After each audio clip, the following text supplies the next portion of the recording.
Nobody answered the door. Had I definitely come to the right place?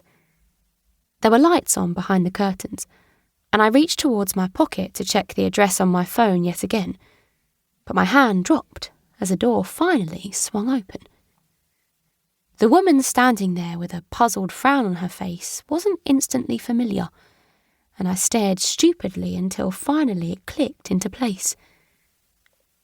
Her hair was so different, no longer falling in dark, bouncy curls around her shoulders. It was now styled in a short bob, with vibrant red highlights that matched her glossy lips.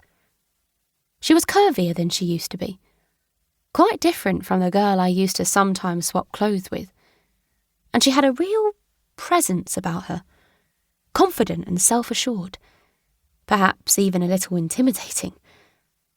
I blurted out her name. "Harriet!" She peered at me in bewilderment. "Poppy," she said finally. "What are you doing here?" "I know.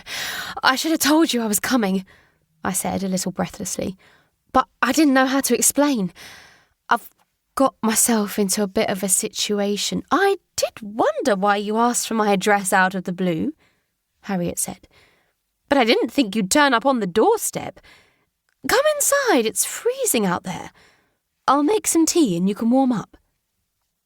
After removing my wet boots and coat, I followed her gratefully into a rustic kitchen. The cabinets painted pea green, with a brightly patterned rug on the floor.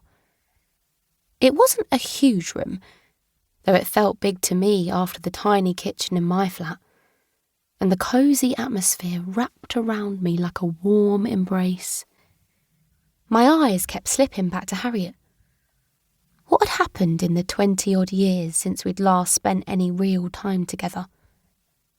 She wore no wedding ring, but hadn't I heard through the grapevine she got married? If she had, it must not have worked out. She was living with Jessica, and not her husband. "I'm so sorry to show up out of the blue like this." I paused when a small boy with floppy dark hair trotted into the room, stopped in his tracks when he saw me, then turned on his heel and ran out again. "That's Reef," Harriet said, "Jessica's son." "Reef?" I repeated, unsure whether I'd heard the name correctly. The expression on Harriet's face left me in no doubt as to what she thought of the unusual name her sister had chosen. "Yes," she said. "Jess was determined his name should be something to do with the ocean, since she met his dad by the sea. I didn't know she'd had a baby." "Well, you know Jessica," Harriet said. "Full of surprises. She went away with some friends for the weekend, and Reef turned up like a belated souvenir 9 months later. She seems to think it was destiny or something." She pulled her face. "So her and Reef's dad, they're not together?" "No," she said bluntly. I moved out of the way as Harriet called through the doorway to Reef. "Tea time in 3 minutes." "Is Jess in?" I asked. "Yes, she's upstairs somewhere." Harriet handed me a mug of tea with a smile. "Are you staying somewhere nearby then?" she asked, as her eyes drifted to my large bag in the hall. No. Actually, Silence hung in the air for a moment, until Harriet nodded. "You need somewhere to stay?" "Yes," I admitted, embarrassed. "Do you have a spare room? I know it's a lot to ask when I just turned up." A little crease appeared between Harriet's eyebrows.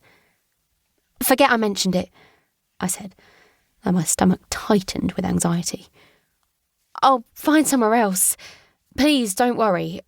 I know how weird it is asking to stay when you haven't seen me since we were teenagers. It's not that I don't want to help, and we do have a spare room. It's just... Well, let's sit down in the lounge and catch up for a minute. The fire's going, and it's lovely and warm in there. You still look a bit chilled." "Poppy?" A voice on the stairs made me turn.